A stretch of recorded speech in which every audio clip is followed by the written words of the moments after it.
Have you ever just felt a little disconnected from yourself? Like you're not totally sure who you are anymore? It's a really confusing feeling, but it's also incredibly common. And if that sounds familiar, well, you're in the right place. I mean, it's a huge question, right? Why is it so hard to just know yourself? You might feel like you're the only one struggling with this, but you are absolutely not alone. And it turns out there's a pretty clear reason this happens to so many of us. And here it is. This is the whole key. The source material points out that it's not that you don't have an identity. It's that you've spent years, maybe even decades, getting really good at adapting to what everyone else wants or needs you to be.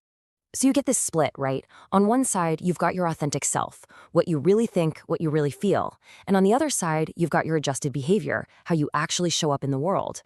And over the years, that gap between the two can get wider and wider. Think about it. This isn't just something you do, it's a skill you've been practicing for a long, long time. It's a survival strategy, really. You learned how to fit in, how to keep people happy, how to avoid making waves. You got so good at it, you don't even notice you're doing it anymore. And here's what that skill looks like day to day. You're constantly reading the room, trying to figure out what people expect from you.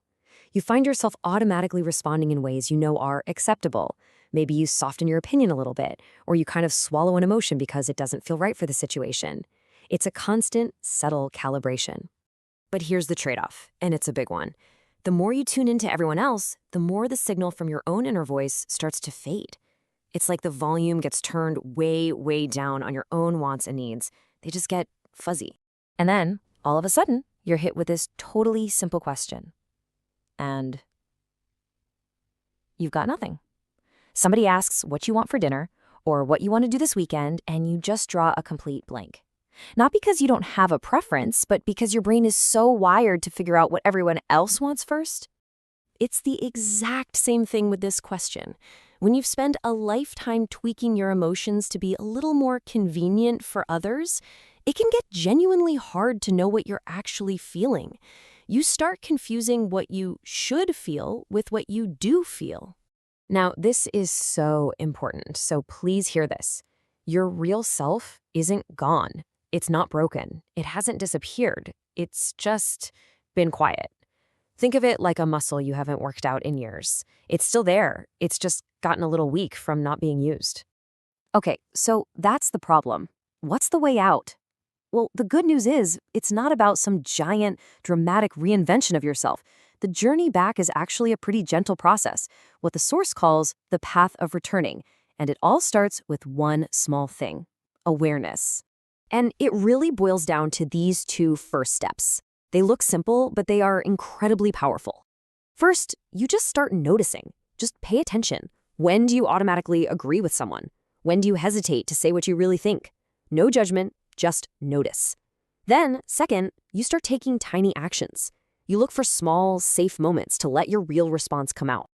So what do we mean by a small moment of truth? It can be something ridiculously tiny. It could be saying, you know what, I'd actually prefer pizza tonight instead of just going along with the group. Or admitting you didn't really like that movie everyone's raving about. It's any little response where you choose your truth over your old conditioning. And this idea right here, for me, this is the most powerful takeaway of the whole thing. This just changes everything. You don't have to build a new identity out of thin air. That's exhausting. The real work is just about returning. It's about uncovering the person who's been there all along. And that's it. That's the whole journey in a nutshell. It's not a race. It's a slow walk back home to yourself.